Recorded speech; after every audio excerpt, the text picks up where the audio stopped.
அங்க ஒரு காவல் 24 மணி நேரம். அந்த காவல் என்ன பண்ணணும்? அந்த திருணசயனத்தை சுத்தி சுத்தி ஸ்ரீராம் ஜெயராம் ஜெய ஜெயராம், ஸ்ரீராம் ஜெயராம் ஜெய ஜெயராம், ஸ்ரீராம் ஜெயராம் ஜெய ஜெயராம் என்று சுத்திண்டே இருக்கான். காலையில ஒரு வேளை அங்கேன்னு சித்த நேரம் அதன் பக்கத்துல அன்னைக்கு பிரபு படுத்துட்டு இருந்தாரே, அதை அப்படியே தியானம் பண்ணிட்டு இருந்துட்டு அதை தொட்டு கண்ணில் வச்சுட்டு போ. சாயங்காலம் ஒரு தினம் அதை தொட்டு கண்ணில் வச்சு போ. அப்படி காப்பாற்ற அவனுடைய உபாசன பத்ததி, உபாசன இடம், அந்த இடத்துக்கு அழைச்சுன்னு இந்த இடத்துலதான் அண்ணா படுத்துண்டார் அப்படின்னு காண்பிச்சதும் ஓடி அதுல விழுந்தான் பரதன். அப்படியே அவன் கர்ப்ப சயனம் இருக்கான் இன்னமும்.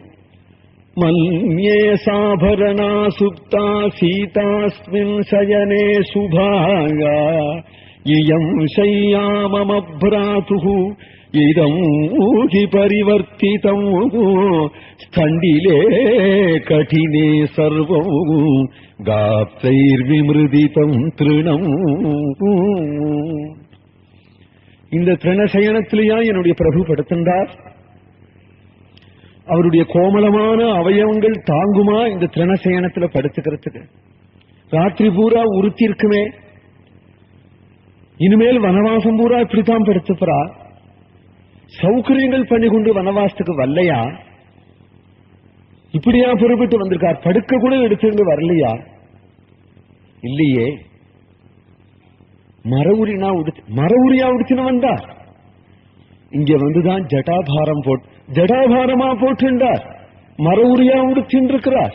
காய்கறிகளா சாப்பிட்டு இருக்கிறார். இப்படி ஒரு வனவாசமா என் பிரபு பண்ணினார். மடேல் கிழ விழுந்துட்டானாம் பரதன். மூர்ச்சியாகி கிழ விழுந்துட்டான். விழுந்ததும் உடனே எட்டகேண்டு பார்த்தாள் கைகேயி. கண்ணுக்குட்டி கீழே விழுந்தா மாடு பதறும் இல்லையா? அதுபோல அவளுக்கு ஒரு பதட்டம். ஓடி போய் பரதனை தூக்கினாக்க தசரதருக்கு என்ன சொன்னார்? இனி இகலோகத்திலையும் பரலோகத்திலையும் உனக்கு சம்பந்தம் இல்லை அப்படிதானே சொன்னார். அதுபோல பரதன் சொல்லுவனும் என்ன பயம். அதனால கௌசல்யம்மாவை பார்த்து ஓம் புள்ள விழுந்துட்டான் பாரு, ஓம் புள்ள விழுந்துட்டான் பாருனதும் கௌசல்ய ஓடி வந்தால் பரதனை தூக்கினார். விழுந்துட்டவனே பக்கத்தில் இருக்கக்கூடிய சத்ருகுணனோ பக்கத்தில் உள்ள குகனோ தூக்க கூடாதோன்னார். குகன் கதி என்னாச்சு? பூமி கம்பே யதா த்ருமஹா. பூகம்பம் ஏற்பட்டுட்டால் அந்த ஆதாரத்தில் நிற்கிற மரம் எப்படி ஆடுமோ அதுபோல இப்படி ஆடுறதான் குகனுக்கு உடம்பு. சத்ருகுணன் என்ன பண்ணினான்? பக்கத்துல ஜலம் கொண்டு வந்து முகத்துல தளிச்சு விசிறி எழுப்பலாமினா சத்ருகுணோ அனந்தரஸ்தி, கைவிட்டது மாதிரி. அப்பா தசரதரை இழந்தோமே, அண்ணா கதி என்னவோ அப்படின்னு சத்ருகுணன் கைய உதறிண்டு நிற்கிறானா. கௌசல்ய மடியில போட்டு கொண்டாள். பரதா என்னப்பா ஏன் துக்கப்படுற? யாரு என்ன சொன்னா? ராமண்ணா சௌக்கியமா? மன்னி சீத சௌக்கியமா? என்ன சொல்றான்? குகன் ஏன் விழுந்துட்ட? ஒண்ணுமில்லம்மா என்று கண்ணை தொடச்சுண்டான் பரதன். இருந்தாலும் தாபம், என் ஒத்த நாள் தானே இப்படி. நான் ஒரு தம்பி பொறுக்காம இருந்தா என்ன?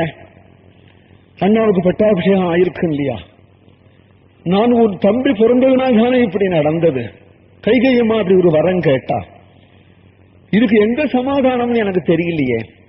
ஒரு பிரதிஜ்ஞை பண்ணிவிட்டான அடுத்த க்ஷணம். அத்ய பிரபிருதி பூமௌது சயிஷ்யே த்ரிணேஷு வா பலமூலாசனோ நித்யம் ஜட்டாச்சீராணி தாரயல். இன்று முதற்கொண்டு ராமர் திரும்பி அயோத்தி ராஜ்யத்தை அங்கீகாரம் பண்ணிக்கிற வரையிலும் அது 7 நிமிஷம் 14 நிமிஷமானாலும் சரி, 14 வருஷமானாலும் சரி, இன்று முதற்கொண்டு நானும் பூமியில தான் படுப்பேன், நானும் காய்கறிகள் தான் சாப்பிடுவேன், நானும் மர உரிதான் உடிப்பேன், ஜட்டாபாரம் நான் தரிப்பேன், பிரம்மச்சரியத்தோடு தான் இருப்பேன். பிரதிஜ்ஞை பண்ணிவிட்டு எல்லாரும் பரம வியாக்குலம் அடைஞ்சார்கள். ராத்திரி பூரா பரம துக்கத்தோட ராம தியானம் பண்ணி கொண்டு பேசிக்கொண்டே இருந்ததும் பொழுது விடிஞ்சதும் ஆயிரக்கணக்கான ஓடங்கள் கொண்டு வரப்பட்டது. ஜனங்கள்லாம் ஓடத்துல ஏறிக்கொண்டு போறார்கள். சில பேர் கை நீச்சலா போறார்கள். சில பேர் யானை முதலிய பிராணிகளை பிடிச்சு கொண்டு போகிறார்கள். சில பேர் குடம் முதலியவைகளை கவுத்து போட்டு போறார்கள். சில பேர் தாங்களே தெப்பம் கட்டி கொண்டு போகிறார்கள். ஏன்னா அவ்வளவு ஜனங்கள் எல்லாரும் கரையேறியாச்சு. கோரமான வனப்பிரதேசங்களிலே கால்நடையாகவே நடந்து பரத்வாஜாசிரமத்தை நோக்கி போனால், இவ்வளவு பெரிய கூட்டத்தை பரத்வாஜாசிரமத்துல கொண்டு போனா ஏகாந்தமான அந்த ஆசிரமத்துல அபச்சாரம் ஆகிடும் என்று நினைச்சு எல்லாரையும் ஒரு இடத்துல நிறுத்தி விட்டு வசிஷ்டரை முன்னிட்டு கொண்டு பரத சத்ருகனால் ஓடி வரார். வசிஷ்டர் வராருன்னு தெரிஞ்சதும் பரத்வாஜர் அர்க்கியம் பாத்தியங்கள்லாம் கொண்டு வந்து ஓடி வந்து வசிஷ்டர் ஆசிரமத்துல அமர்த்தி பூஜை பண்ணினார். பரத்வாஜரை பார்த்து பரதன் கேட்கிறான், எங்க அண்ணா இங்க வந்திருக்கிறாரு, உங்களுக்கு தெரியும் அவர் எங்க தங்கி இருக்கிறார், எங்க போனா அவரை பார்க்கலாம். பட்டுன்னு சொல்லலே பரத்வாஜர், கொஞ்சம் யோஜனை பண்ணினார். பரதனை பார்த்து சொல்றார், நீ என்ன எண்ணத்தோட வந்திருக்க, உண்மையை சொல்லு. அண்ணாவை பார்க்கணும்னு வாஸ்தவமா பிரியத்தோட வந்திருக்கியா? உன்னுடைய பெரிய சைன்யத்தை பார்த்தா எனக்கு சந்தேகம் வருதே. உடனே பரதன் தலையில அடிச்சு கொண்டான். ஏதோ ஒரு காட்டு ஆள் குகன் அவன் சந்தேகப்பட்டான்னா நியாயம். நீங்கள் ஞான திருஷ்டி உடைய பெரியவர், நான் சொல்லித்தான் உங்களுக்கு தெரியணுமா? உங்களுக்கே என் ஹிருதயம் புரியலையா என்று அழ ஆரம்பிச்சு விட்டான். பரதனுடைய துக்கத்தை பார்ப்பதும் உடனே பரத்வாஜருக்கு ஏன் கேட்டோம்னு ஆயிடுச்சு. பரதனை சமாதானம் பண்ணி, அப்பா நான் சும்மா கேட்டேன், உன்னுடைய சித்தத்துல உள்ள ராமபக்தியை திருடப்படுத்தி பார்க்கணுங்கிறதுக்காக திருடீகரணம் அஸ்தி கிளறி பார்த்தேன், வேற ஒண்ணும் இல்லை. ஆனா காலமே சொல்றேன், நீ தங்கி என்னுடைய பூஜையை ஏற்றுக்கொண்டு போகலாம் என்று நிறுத்தி விட்டார். பரதன் சொன்னான், பெரிய சைனியத்தோட எல்லாத்துக்கும் சேர்த்து பூஜை பண்ணணும் அப்படின்னு நினைக்கிறாராம். இவ்வளவு பெரிய சைனியத்தோட அயோத்தி மக்கள் இத்தனை பேருக்கும் சேர்த்து பூஜை பண்ணணும். அதுக்கு தகுந்த தனம் அவரிடத்துல இருக்கா? இருக்கு. அவர்கள்லாம் தபோதனர்கள்னு பெயர். அவளுடைய தனம் கையில இல்லை, பரிசுல இல்லை, பேங்க்ல இல்லை. அவளுடைய தனம் இருக்கு. வேணுங்கும் போது எது வேணுமோ அது கிடைக்கும், தானே நடக்கும். அவ பாட்டு சும்மா உட்கார்ந்து இருந்தாலேயே தானே நடக்கும். இதுதான் அவளுடைய தனம். ஆனால் நம்ம தனத்தை கண்ணாப்புனா, அந்த தபச அந்த தனத்தை கண்ணாப்புனான்னு செலவழிக்க மாட்டா. ஏன்னா தனமாச்சு உச்சிதமான சமயத்துலதான் உச்சிதமான தர்மத்துக்கு தான் செலவழிப்பா. எப்பேற்பட்ட தபசு அவருக்கு இருந்திருக்கு. இப்ப ஏன் அதை செலவழிக்கணும்னு நினைக்கிறார் ரிஷிகள்? ஒரு கால் ஜனஸ்தானவாசிகளான ராட்சசால் வந்து அடிச்சு சாப்பிட வந்தால் கூட அவளை சபிக்காம உட்கார்ந்துருக்கா. காரணம் என்னன்னா, அவனை சபிச்சு விட்டா தபசு நஷ்டமாயிடும். அப்படிங்கிறதுக்காக உயிர் போனா கூட தபசு நஷ்டமாக்குறது இல்லைன்னு தனத்தை போல அவள் காப்பாற்றுற தபோலோபிகளான அவர்கள் இப்பொழுது தாராளமாய் எடுத்து அயோத்தி ஜனங்களுக்கு எல்லாம் சாப்பாட்டுக்கு செலவழிச்சு விடு அப்படின்னு எடுத்து அவ்வளவு தபசையும் செலவழிப்பார். ஆனால் அவர் என்ன நினைக்கிறார் அப்படின்னு கேட்டா, அயோத்தி ஜனங்களுக்கு செய்யக்கூடிய அன்னதானத்தை சாட்சாத் பகவானுடைய சந்தோஷார்த்தமா செய்யக்கூடிய ஒரு பெரிய பாகவத சமாராதனையாக நினைக்கிறார். இவள் எல்லாரும் அயோத்தி ஜனங்கள். ராமர் என்னைக்கு வனவாசம் போனாரோ அன்று முதற்கொண்டு ஸ்நானம் பண்ணலே, சாப்பிடலே, எல்லாம் அப்படியே உட்கார்ந்து கொண்டு கதறி அழுது கொண்டிருக்கிற நிலையிலே அதே அழுக்கு வஸ்திரம், அதே பரட்ட தலை, அதே மெலிந்த உடம்பு, இதோடு ராம சன்னிதானத்தில் கொண்டு இந்த ஜனங்களை நிறுத்தினால் அந்த பிரபு கண்கலங்குவர். அதனால இவர்களை இன்றைக்கு இங்க போஷணம் பண்ணி சந்தோஷமாக சாப்பாடு போட்டு நல்ல விதத்துல சந்தோஷப்படுத்தியே அனுப்புறதுதான் முக்கியம் அப்படிங்கறதும். மேலும் இவ்வளவு ராமதாசர்களை இங்க பூஜை பண்ற பாக்கியம் தனக்கு கிடைக்குமே என்று நினைச்சுண்டு மனசுல நிறுத்திவிட்டார் பரதனை. எல்லா தேவதைகளையும் கூப்பிடார். தபோபலம் உடையவரா இருப்பதனால அந்தந்த தேவதைகளை கூப்பிட்டு சேவை பண்ணும்படியாக உத்தரவிடுறார். ரம்ப, ஊர்வசி, மேனகே முதலியவாள், திலோத்தமே, விப்ரஜித்தி முதலியவர்கள் எல்லாரையும் கூப்பிடுறார். கல்பக விருட்சத்தை கூப்பிடுறார். காமதேனுவை கூப்பிடுறார். தேவலோகத்தில் உள்ள அமிர்த சுரபிய கூப்பிடுறார். எல்லாத்தையும் கூப்பிடுறார். எல்லாம் பூலோகத்துக்கு வந்துடுது. தேவலோக சௌக்கியம் பூலோகத்துக்கு வந்துடுது. ஒரு மனுஷன் என்ன வேணுமோ அது நினைச்சா நடக்கும். சுருக்கமா சொல்ல போனா அவ்வளவுதான். விளையாட்டா சொல்ல போனால் பலவிதமான புடவைகள்லாம் கொட்டியிருந்தது, பலவிதமான வேஷ்டிகள்லாம் இருந்தது, சோப்பு நிறைய கொட்டியிருந்தது, பலவிதமா சீப்பு கொட்டியிருந்ததுன்னு நான் இப்ப நிறைய லிஸ்ட் போட்டு உங்களை பிரமிக்க பண்ணி விடலாம். பிரவச்சனத்துல அவகாசம் இல்லை, அவசியமும் இல்லை. ஆனால் வால்மீகி வர்ணிக்கிறார். கவி இல்லையா, காவியம் இல்லையா, அதனால வர்ணிக்கிறார். அமிர்த கூப்பங்கள்லாம் இருந்தது, மோர்குழம்பு குளம் இருந்துதான், சாம்பார் கிணறு இருந்துதான், ரச கிணறு இருந்துதான், வடையா குமிச்சிருக்கான், அப்பளாமா குமிச்சிருக்கு. யார் ஏண்டா 2-3 தடவை சாப்பிட்டேன்னு கேட்கிறவா இல்ல. யாரு அப்படியே உட்கார்ந்து கொண்டு இஷ்டத்துக்கு சாப்பிட்டு இருக்கார்கள். ஒவ்வொருத்தருக்கும் எண்ணெய் தேய்ச்சி நான் குளிப்பாட்டி விட்டாளா, 4 பேர் வந்து உடம்பு புடிச்சு விட்டு தேய்ச்சு குளிப்பாட்டி விட்டாளா, நல்ல வஸ்திரங்கள்லாம் எடுத்து அவளவால் கட்டிண்டாளா, உயர்ந்த வஸ்திரங்கள்லாம் கட்டிண்டாளா, இன்னும் 10-20 வஸ்திரத்தை போட்டு எல்லாத்தையும் அவிழ்த்து போட்டு விட்டு கட்டிண்ட வாடில்லையா ஒரு மாமி அங்க எதை கட்டிக்கலாம்னு பார்த்துட்டு இருக்காளா. இன்னொரு சாமர்த்தியான மாமி 4 புடவை எடுத்து உள்ள வச்சுட்டாலாம், பொங்கலுக்கு இருக்கட்டும் தீபாவளி வருதுங்கிறதுக்காக ஊருக்கு எடுத்துன்னு போகலாம்னு. இப்படி எல்லாம் இங்க நடந்துட்டு இருக்கு. அவரவர்கள் தங்கள் இஷ்டப்படி லட்டு, என்னென்ன விதமான லட்டு உண்டோ எல்லாம் சாப்பிட்டு அவரவர்கள் கச்சேரி வேற, கதை வேற, நாடகம் வேற, இன்னும் என்ன சுகமனாலும் அனுபவிக்கலாம், அவ்வளவு அனுபவிச்சுட்டு இருக்கார். அதுல சில பேர் இப்படி பேச தொடங்கினார்கள். ஏண்டா எல்லாம் ஆயிட்டு சொல்லிய கிளம்பலாமே, எங்க ஊருக்கு, எந்த ஊருக்குடா போகணும் இனிமே என்று ஒருத்தன் சொல்றான். ஏண்டா அயோத்தி தானே நம்ம ஊரு, மறந்து போயிடுதா? நைவாயோத்யாங்கமிஷ்யாம நகமிஷ்யாம தண்டகானே குசலம் பரதஸ்யாஸ்து ராமஸ்யாஸ்து ததா சுகம். ஒரு வச்சனம் வந்ததே, சோர்கண்டையடா சொர்க்கம்னு. இவர்களுக்கு அதுதான் வந்துடுது. அயோத்திக்கும் போக வேண்டாம், அரண்யத்துக்கும் போக வேண்டாம். ராமரும் சௌக்கியமா இருக்கட்டும், பரதனும் சௌக்கியமா இருக்கட்டும், நாமும் இங்கேயே சௌக்கியமா இருப்போம். ஆனா தசரதன் நமக்கு ரொம்ப வேண்டியவர் தான். இவ்வளவு நாள் சொல்லாம இருந்துட்டார். சொல்லி இருந்திருந்தால் பால்யத்திலேயே வந்திருப்பேன்டா நான் இங்கே என்று ஒருத்தர் சொல்றார். இன்னொருத்தர் சொல்றாரு, இனிமே ரிட்டையர்டு லைஃப் நான் இங்கே இருப்பேனடாங்கிறார். இன்னொருத்தர் சொல்றாரு, ஆசிரமம்னா இப்படின்னா ஆசிரமம் இருக்கணும், எங்கேயுமே ஆசிரமம் இது மாதிரி ஆசிரமம் கிடையாது அப்படின்னு சொல்றாரு இன்னொருத்தர்.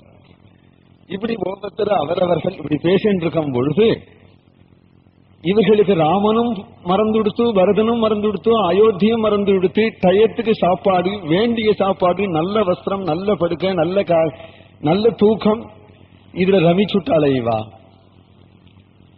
ஆனால் உத்தமமான பக்திங்கிறது எப்படி இருக்கும் அப்படின்னு கேட்டால், அன்னாகாரமும் மறந்து போயிடும், தூக்கமும் மறந்து போயிடும். வெடிய வெடிய பிரவச்சனம் நடந்தாலும் கேட்டுண்டே இருப்பா, வெடிய வெடிய நாம சங்கீதம் நடந்தாலும் சமம் தெரியாது, பசியும் தெரியாது. உத்தமமான பக்தி லட்சணம் அது. அயோத்தி மக்கள் தமசானவி கரையிலே தூக்கத்துல மறந்துட்டா, பரத்வாஜ ஆசிரமத்திலே போஜனத்துல மறந்துட்டா. லோக சாமானிய ஜனங்கள் எப்படி இருப்பாள் அப்படிங்கறதையும் மகாபுருஷால் எப்படி இருப்பாளுங்கிறதையும் காட்டுறதுக்காக தான் இந்த விருந்தே. மகாபுருஷனான பரதன் எப்படி இருந்தான்னு காட்டுறான். இவர்களுக்கே இப்பேற்பட்ட விருந்தா இருந்தால் பரதனுக்கு எப்பேற்பட்ட விருந்து வச்சிருந்திருப்பார். பரதா, இதுதான் உனக்கான மாளிகைனார்.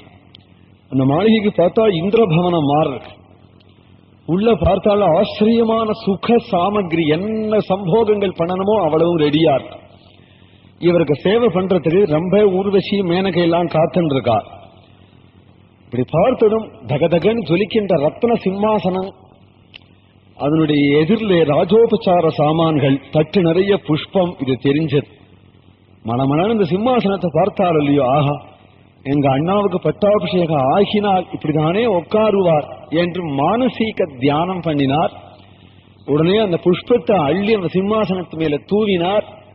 ராமச்சந்திர பிரபு உட்கார்ந்திருக்கிறதாகவே நினைத்து கொண்டு சாமரத்தை எடுத்துக்கொண்டு இப்படி வீசி கொண்டிருக்கிறவர் பொழுது விடிஞ்செடுத்து கோழி கத்தி எடுத்தோன்னு கூவின பிறகுதான் திரும்பினாரா. ஆசனம் பூஜையாமாச ராமாயாபிப்ரணம்யசே வாலவ்யஜனமாதாயன் யஷீதத் சச்சிவாசனே.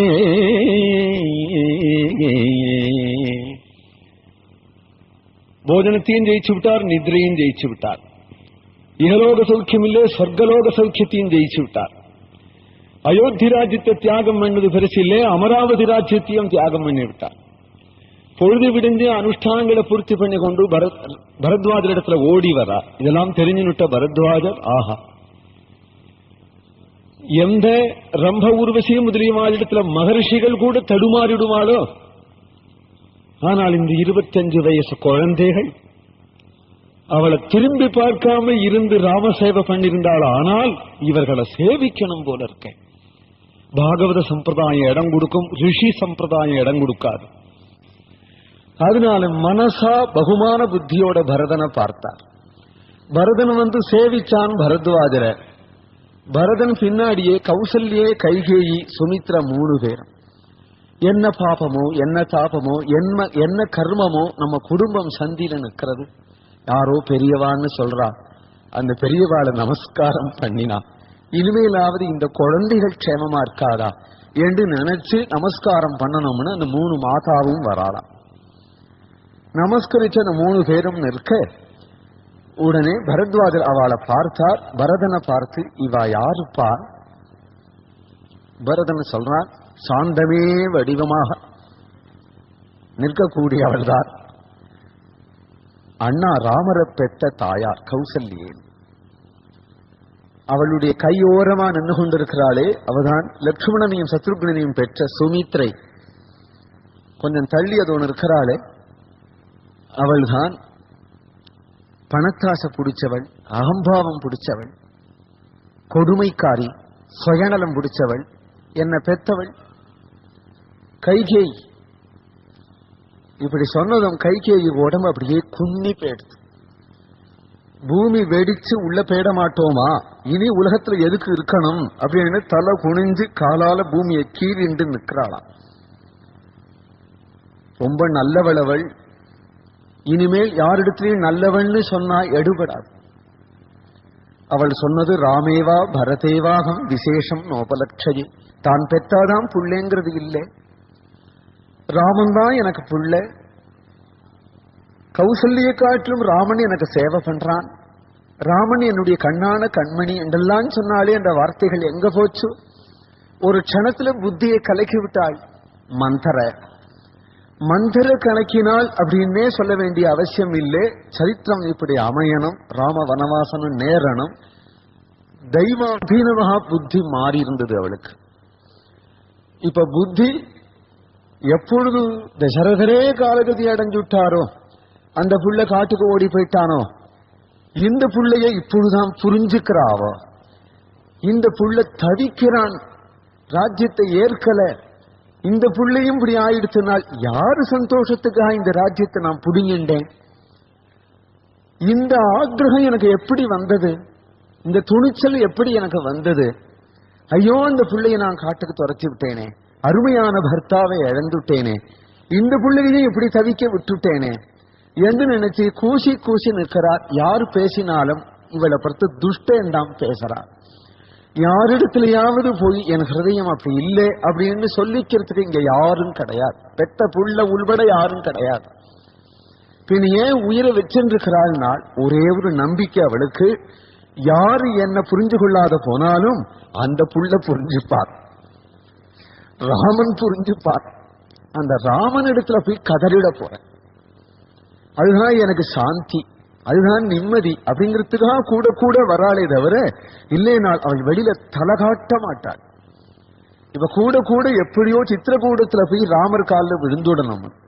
அந்த நிலைமையில வரக்கூடிய ராணிய இப்படி நிறுத்தி வச்சுக்கொண்டு, இவள் தான் சுயநலம் பேய் பிடிச்சவள், இவள் தான் ரிசம்சை கொடுமைக்காரி என்று மகாத்மாவான பரத்வாஜர் எதிரிலேயே அறிமுகப்படுத்தினதும் அவள் அப்படியே வெக்கி நிற்க, இந்த சமத்தை பரத்வாஜர் பார்த்து விட்டு உடனே பரதனை பார்த்து சொல்றார், பரதா, இனி ந தோஷேணாவகந்தவ்யா கைகேயி பரதத்வயாகா ராம பிரவ்ராஜனம் ஹேதத் சுகோதர்க்கம் பவிஷ்யதி தேவானாம் தானவானாஞ்ச ரிஷீணாம் பாவிதாத்மனாம் ஹிதமேவ பவிஷ்யப்தி ராம பிரவ்ராஜனாதிஹே. பரதா, குழந்தை உனக்கு புரியல, அதனால அம்மாவை இனிமே அப்படி சொல்லாது. எங்களை போன்ற திவ்ய ஞானமுடைய மகர்ஷிகளுக்கு தான் இந்த ரகசியம் புரியும். லோகத்துல பெரிய சரித்திரம் ஏற்பட போறது லோகக்ஷேமார்த்தமாக. அதற்காக இப்படி எல்லாம் நடக்கிறது. இதை இப்ப நான் சொன்னா உனக்கு புரியாது, அப்புறம் பின்னாடி புரியும். ஆனால் நீ ஞாபகம் வச்சுக்க வேண்டியது, இனிமேல் கைகேயி அம்மாவை தூஷிக்க கூடாது. நமஸ்காரம் பண்ணு. உடனே பரதன் எழுந்து கொண்டு கைகேயி அம்மாவை நமஸ்காரம் பண்ணினா அண்ணியோட விட்டுட்டான். உங்க அண்ணா சித்திரகூடத்துல எழுந்துருள் இருக்கார், யமுனையை தாண்டி இந்த பாதையா போனா சித்திரகூடத்துல பார்த்து விடலாம். உடனே சந்தோஷம் வந்துடுத்து பரதனுக்கு. சர்வ சைன்யங்களையும் அழிச்சு கொண்டு சித்திரகூடத்தை நோக்கி அதே பாதையில போக தொடங்கினார். இவ்வளவு சைன்யத்தையும் இழுத்துட்டு போறதுன்னா அவருடைய பரப்புக்கு ஆகல. அதனால சேனை வரபடி வரட்டும் அப்படின்னு விட்டார். சத்ருக்னனுடைய கையை பிடிச்சு கொண்டு காடு மேடு பார்க்காம மலையில ஏறி புதர்கள்ல குதிச்சு ராமபிரான நோக்கி பறக்கிறாராம் பரதன். சித்திரகூடம் சுகவாசம் தானே சொன்னேன் ஸ்ரீ ராமபிரானுக்கு. உல்லாசவகா சித்திரகூடத்துல பிராட்டியோட சஞ்சாரம் பண்ணிட்டு இருக்கிறார். சீதைக்கு ஒரு துக்கம் இல்லாம பாத்துக்கணும் அப்படின்னு பொறுப்பாம் ராமருக்கு. யாராவது சொன்னாளான்னு? இல்ல சீதை தான் சொன்னாளான்னு சொல்லணுமான்னு? சொல்லிவிட்டதுனால ஒரு கணவனுக்கு புத்தி வந்துருமான்னு சுயமே இருக்க வேண்டாமா? ஆனால் தன்னுடைய சீதையை அவ்வளவு அழகா வச்சுக்க.